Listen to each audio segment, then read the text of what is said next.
Hi there, Janet Fritz here for Galaxy Girl Creations. Welcome to my channel. Welcome to Stitches and Stencils. This is a monthly hop that Sandy and over at State Goddess and MK at Some Assemblage Required and I started all together while we were at a retreat, actually.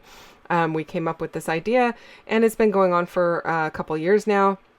It is the first Saturday of the month, and it means we are all using stitching and stenciling on our layouts. We've opened it up to other people to play along with us. So there is a link to a playlist down below in my description box, so you can go and check out what everyone else is creating. So I was playing around in ChatGPT, which I don't do very often. I'm terrible at it. I know that, knowing how to do the prompts is like the key. And yeah, I'm terrible at it, but I am also somebody who has to have a goal in mind when I am learning something. So I gave myself this goal of seeing if I could get it to create a graphic that could be used as a cut file. And so this is what it came up with. It actually told me it was an SVG, a 3-layered SVG, the white, the brown, and the black. It was not. It was just a PNG image, a flat file. I would have had to sort everything out. So I just cut it as one flat file because by that time it was very late at night. And I thought, you know what? I have a crop the next day that I wanted to work on it. And I was like, you know what? I'm just going to cut it all as one flat file. I brought it into my Silhouette software, did a trace on the design. And here is what I came back with. It was not perfect. I did do a little bit of cutting or trimming out some things with my X-Acto knife or my Fisker's blade. And it is what it is. But I do like the final result. It just took me a little bit more work to get what I wanted than what I thought I was going to get. And part of that could have been my own fault because I do not use AI very often. And yeah, I was just trying to kind of, learn how to do it. I am mounting the whole thing on some black cardstock. You can see there I used my liquid glue around the outer edge and just my ATG to hold the center down. I do that frequently when I'm mounting things onto a different colored paper or whatever, because I never know if I want to go back and do some stitching around the outside. Turns out I did some stitching around the outside and I am doing some stitching here. The reason this is in the most fast forward I could do is because I end up taking this out. But I wanted to leave it in here because it was part of my process, right? So my cut file or the image from ChatGPT has these hearts on it. And I thought, well, maybe I'll just stitch over the hearts. I did use the stitching template from the stitching starter set from MK's shop. It has hearts on it and it has one that has vertical lines. And that's what I am using. And it's a little bit bigger than the hearts that were on the page. And I thought, well, maybe it will cover it enough and I won't have to worry about it, especially if I do an outline on it as well. And so that's what I did, but I didn't like the way that it looked because the hearts that were on my little cut file here have a white outline around them and you could see that. So I took my multi-tool from Creative Memories, which has been in my stash for ages, to see if I could lift the hearts that were up at the top with my multi-tool before I ripped out the stitching at over the one at the bottom. I did go ahead and tear that stitching out because the multi-tool worked great. It did leave one little white spot, but I had a gold pen sitting next to me that I just did a little bit of tapping over the little white spot and it covered it up, and it's going to have stitching over it anyway.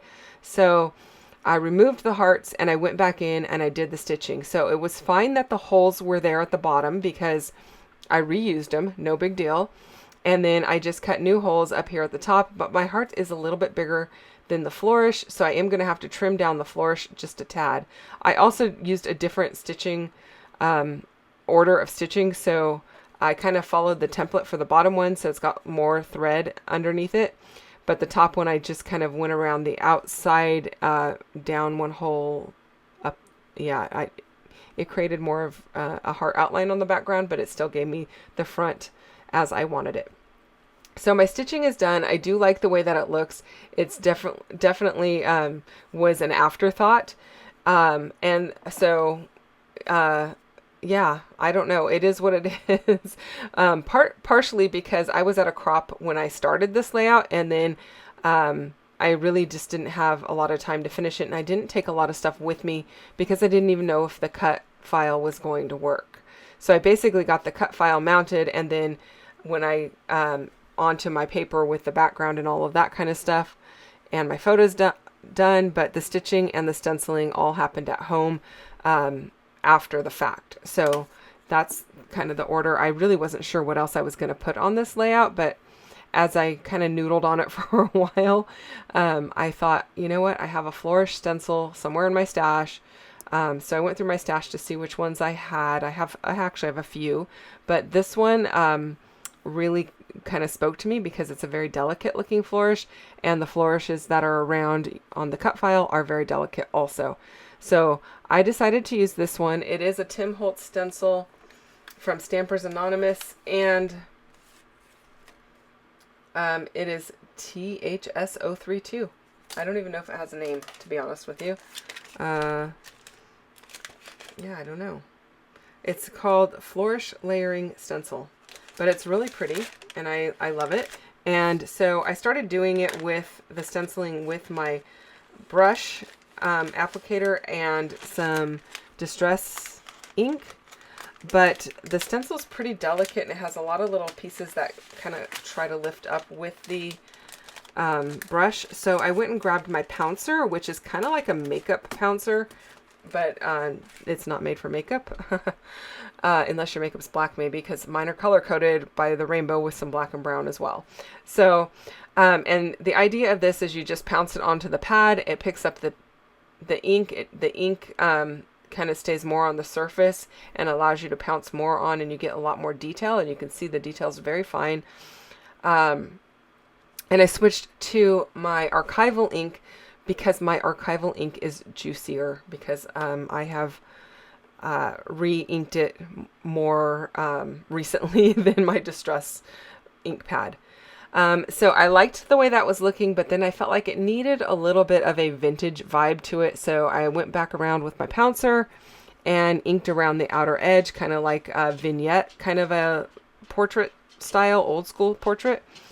And that's what I'm doing here. And then I'm going to take it over to my sewing machine and use some brown thread, kind of a golden brown, and go around the outer edge. And using my liquid glue really made that possible, because if you use your ATG, you can still do it, but it really gums up your needle over time. So I'm just pulling the threads through the back. In case you're wondering what the photos are, I am going to be writing directly on this layout. The photos are the difference in my version of recycling versus my husband's. The title there is One Man's Trash is Another Man's Treasure.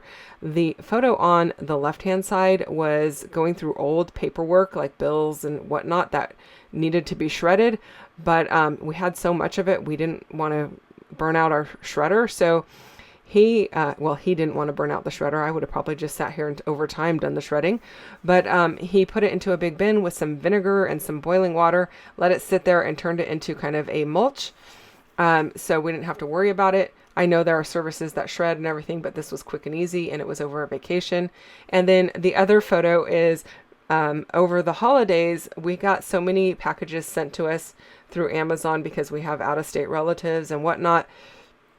And then packages that we ordered for people locally, that I took all that packaging and recycled it and made it into journals. So that's what my story is about. Thank you so much for watching. I hope you enjoyed this one. I'll see you next time.